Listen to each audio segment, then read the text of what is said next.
Bonsoir à tous. Je suis désolé.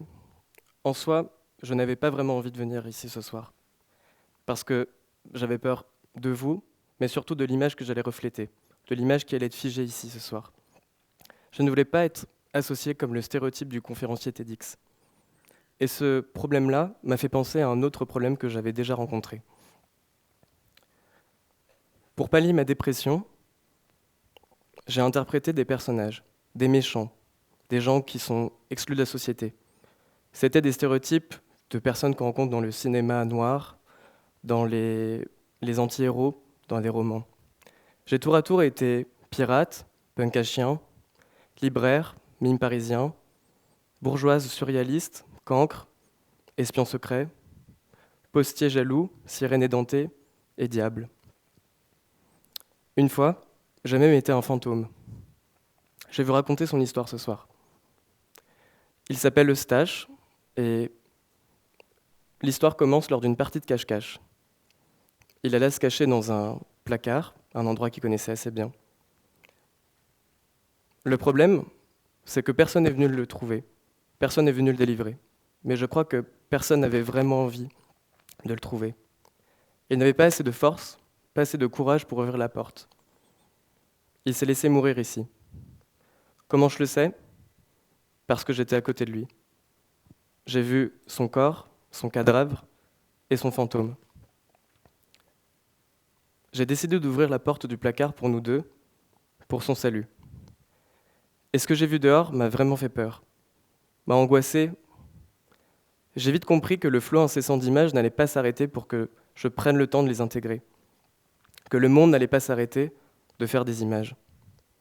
Je pense que c'est à ce moment-là où j'ai commencé à faire de la photographie. Cela me permettait de créer une distance entre le réel et moi, le monde et moi, de créer un cocon, une sorte de bouée de sauvetage qui, qui me permette de revenir sur mon réel, de le séquencer. Je m'étais trouvé une famille, j'étais devenu un méchant, mais c'était une famille assez fictive. Du coup, j'ai décidé de m'intéresser aux personnes qui étaient réellement rejetées par la société, des personnes marginales. J'ai conscience que dans cette série, j'enferme les gens dans leurs stéréotypes. C'est-à-dire qu'une personne tatouée de la tête aux pieds, je la prends en photo parce que justement, elle est tatouée de la tête aux pieds. Mais en un sens, je lui donne une visibilité, une reconnaissance, une histoire. Et dans cette boulimie d'images, il est peut-être important de comprendre un des mécanismes fondamentaux des images.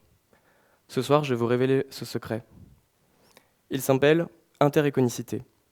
Je tiens ce mot d'un auteur qui s'appelle Clément Chéroux dans son ouvrage intitulé Diplopie.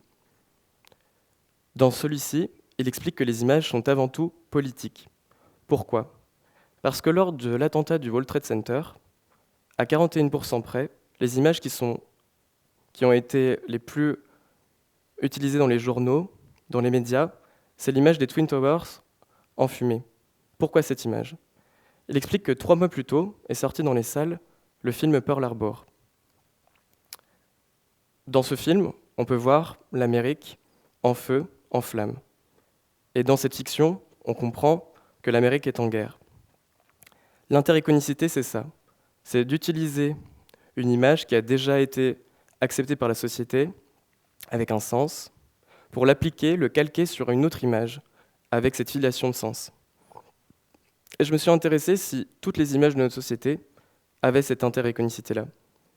Et par exemple, sur Instagram, il est beaucoup plus facile pour quelqu'un, une jeune fille par exemple, d'utiliser les codes qui sont déjà créés par exemple par une icône comme Kim Kardashian, de les reprendre et de se faire accepter par la société.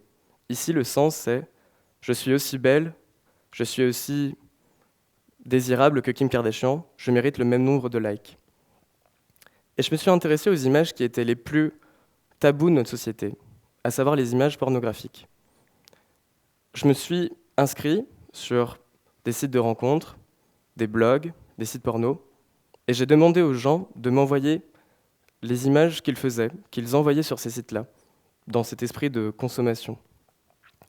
Et un jour, j'ai reçu une image d'un homme nu, dans son salon très bien décoré, à côté d'un sapin de Noël.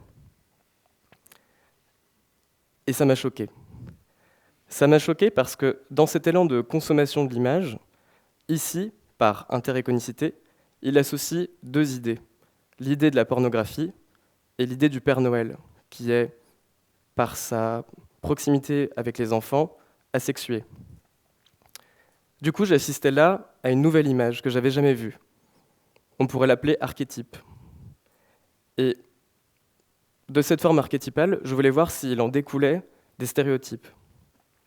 Un archétype, il faudrait le prendre comme la première forme d'une image qu'on voit, qui va du coup conditionner toutes les autres.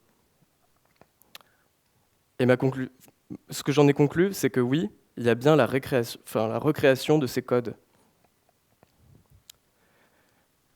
Pourquoi cette interéconicité est dangereuse? Parce qu'elle uniformise les réseaux. Elle est aussi dangereuse parce qu'il y a une idéalisation de l'image. Et je pense que, comme Eustache le fantôme, il faudrait sortir de ce régime fantasmagorique envers les images. Et si d'ailleurs ce soir, tout n'était que mise en scène, tout n'était qu'un énorme mensonge, comme on fait aux enfants pour Noël. J'aimerais aller plus loin dans ces représentations et imaginer avec vous un monde sans images. Bon, ça va être un peu compliqué parce que tout le monde a, je pense, déjà fait des images et tout le monde est déjà venu avec des images préconçues dans sa tête. Mais imaginons une plateforme. Imaginons Instagram. Cette plateforme serait totalement vierge.